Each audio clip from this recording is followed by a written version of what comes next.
Hi guys, and welcome to the second lesson in vertical projectile motion. Today we are specifically going to look at graphs and how to interpret them and to draw them. So when we're dealing with projectile motion, we are looking at three different graphs. We have a position time graph, we have a velocity time graph, and we have an acceleration time graph. So let's just look at the general form of each of these graphs. But in order to do that, I need a scenario. So let's say I have a person over here who throws a ball up into the air and then catches the ball. Okay, how would their position time graph look? So the position time graph normally has curves, and they often look a lot like the motion of the object. And my velocity time graph normally has straight lines. Not often horizontal lines. It is possible, but most of the time, for our sake, it's going to be straight lines. We're going into the y now, and then your acceleration time graph has one horizontal line, either at 9.8 or negative 9.8. So let's look at the properties of these three types of graphs. We are specifically going to look at the gradient, because the gradient of a graph gives me information, and the area under the graph. Those two things are very, very important, and they give me a lot of information. And from those two values, you can determine what the shape of your graph should be like and why it has that shape. Because if you understand these graphs, it makes this part of the work a lot easier. So I know we give you in summaries, we give you a lot of different scenarios, and the reference point is always something, can be anything, and you can either work with a positive, with up as positive or down as positive, and it all determines the shape of the graph. You can't go and study each specific graph. You can't go and study each specific scenario, but you can understand how the graphs work. If you understand how the graphs work, you understand especially the gradient. You will be able to draw your own graph, because that is what they're going to ask you. They're going to, at the end of the question, going to ask you, draw a position time graph or a velocity time graph, or they're going to ask you to, or they're going to give you a graph, and then you should use your graph in your calculations. And again, if they ask you to use the graph for a calculation, not the information on the graph, but the graph itself, you only have those two tools in your toolbox, and that is using the area and using the gradient. So let's just remind ourselves, the gradient of a graph, which is, we have the symbol m, is delta y over delta x. So the skill of being able to use the gradient of a graph, or the area under the graph, to see what physical quantity correlates with that gradient or that area under the graph, that's very important. And that's not only for projectile motion, that can be used anywhere, because they will give you a graph somewhere in your question paper that you can use to get information from or answer the questions with. So what we're going to do for this skill, to be able to have that skill, all you have to do is write the equation for the gradient, and then you substitute your x and y axis symbols in here. So just remember, you have to write the units with those as well. I just for space didn't do that, but you have to draw the units in, or put the units in there. Okay, so if I were to determine the gradient of this graph, it won't have a specific gradient, because the gradient changes the whole time. So remember, the gradient of this graph would be the tangent to the graph at a specific point. So, but if I were to calculate the gradient, remember now I have not delta y over x, I have my displacement delta y over delta t. And I actually have an equation that has these values in displacement over time. Displacement over time is velocity. So that means that the gradient of this graph, of a position time graph, tells me about my velocity. So we can look at how steep the gradient is, which would give me information on the magnitude of the velocity, and we could also look at the direction of the velocity. So what happens here is the gradient starts very steep, so it has a large value, which means the velocity is it has a high velocity, and then it goes down, goes down, goes down. So the velocity decreases. And that is exactly what happens. If I throw a ball up into the air, it starts with a high speed and then it goes slower, slower, slower, slower until the gradient at the top is, or the speed at the top is 0. And that correlates with the fact that my gradient over here is 0. And you will see that I have a positive gradient, which means that the object is moving in the direction that I chose as positive, which would be upwards. And that is what we see here. Now it changes direction. So now the velocity starts to increase, increase, increase, increase. The gradient becomes bigger, but the gradient now has a negative sign. So the velocity increases, but in the negative direction, which is exactly what happens here. The velocity increases as the ball falls down, but here we have the positive direction, so it's moving upwards, and here we have the negative gradient, which means it's moving down because we chose down as negative. So now we're looking at the velocity time graph. The velocity time graph, again, the gradient would be, there we go, the velocity over time. And I have an equation that looks like that. It would be the equation I use to work out the acceleration. That is why I said most of the graphs that they give you will have a constant gradient, because you have in a situation with an object in free fall, the acceleration is always 9.8 meters per second downwards.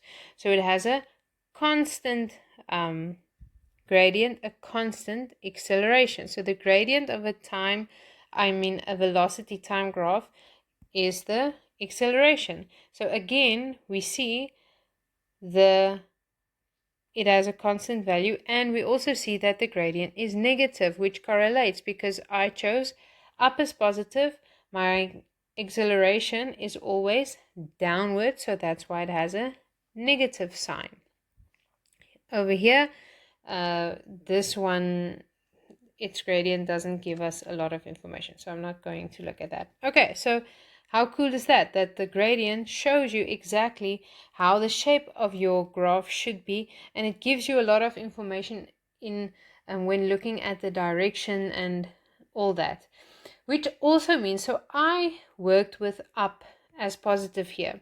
So if I were to work with down as positive, whenever I change the positive direction, all you're going to do is you're going to flip the graph along the x-axis.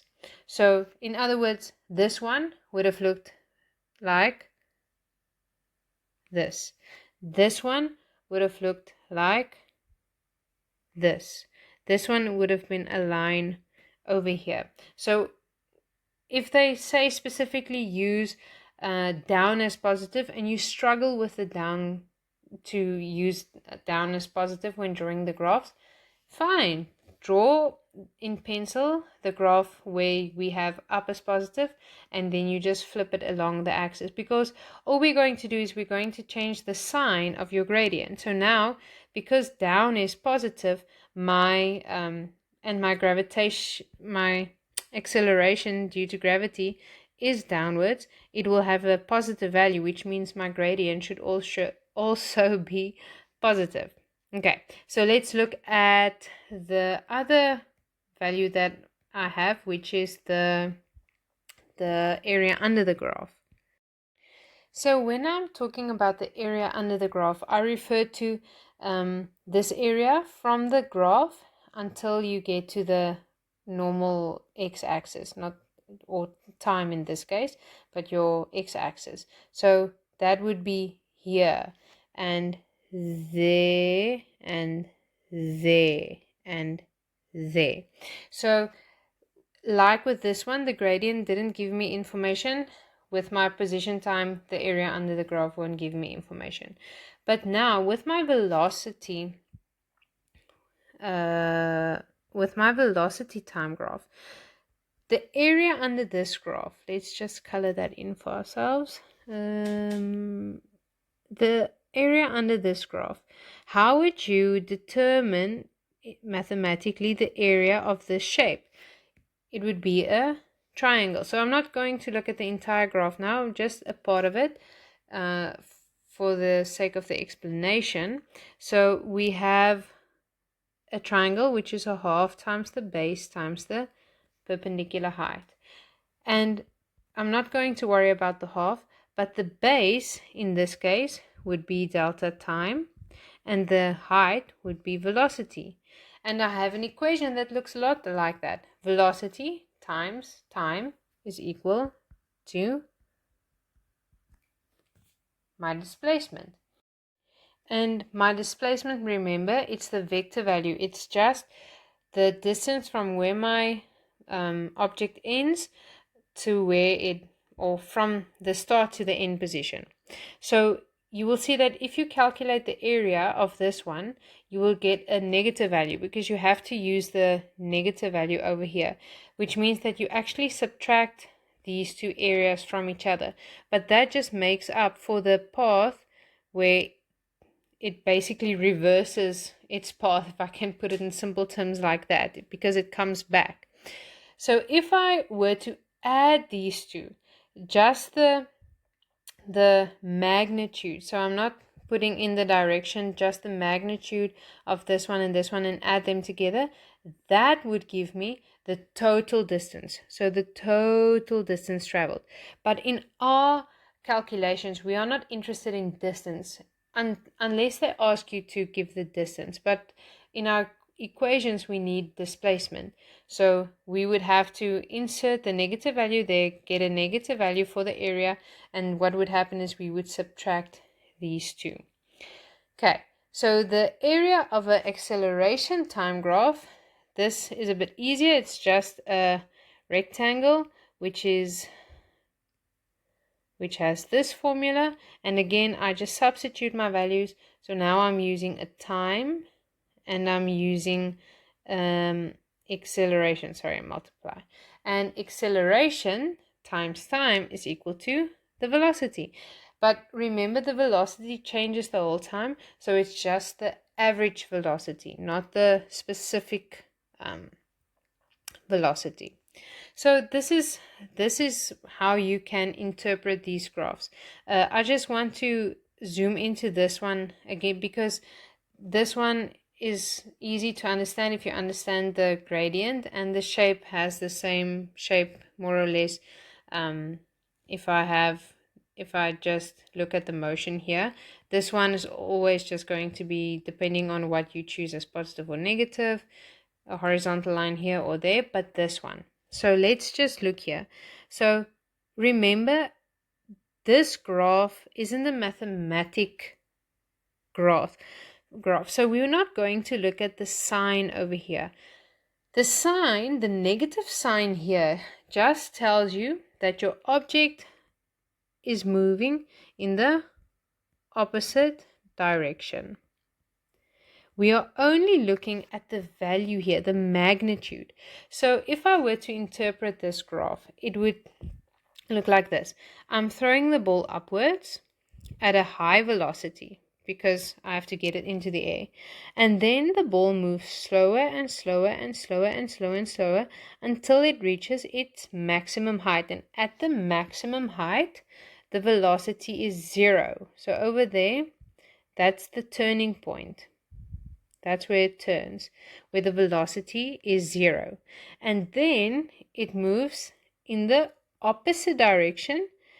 It starts slowly because I'm not looking at it in mathematics. -1 is bigger than -2, but the minus just tells us the direction. We are looking at the 1, 2, 3, 4. So the magnitude of the velocity is getting bigger and bigger and bigger and bigger and bigger in the opposite direction. And that's exactly what happens here. The ball falls faster and faster and faster and faster, but in the opposite direction. And if I throw up the ball and it lands at the same height, the velocity I throw it with will be the same as the velocity it lands, but just in the opposite direction. So this is how you interpret these graphs. The other thing they might do is they might give you, or they ask you to use a different reference position. So what happens if you have a different reference position is your shape will stay exactly the same, but the x-axis will shift. So this is all you need to know about these graphs. Remember, graphs aren't there to scare you or intimidate you. I know that is what they do, but that isn't the purpose. The purpose of a graph is to give you information. So your question should be, how can I use this graph to answer questions? What information can I get from this graph? Okay, so, and again, I'm going to repeat myself a lot, but it's really important. If they say use the information from the graph to answer your questions, you can use the values and your equations of motion. But if they ask you to use the graph to calculate or to determine the velocity or whatever, then you have to work with either the area or the gradient to do that. Okay, so in my study guide, I have a lot of different scenarios where we have different reference points, or where we have different scenarios. Some of your common scenarios, I have the bouncing ball there. Everything is there, but so you can go and take a look at it. Make sure you understand it has a lot of notes and little analysis on how to interpret the graphs. So I think it will be a great tool for you guys. But like I said in my study guide, this is very important, that you understand the graphs and how I get what information I can get from the graphs. That is important, so that they can throw any scenario at you and you will be able to do this.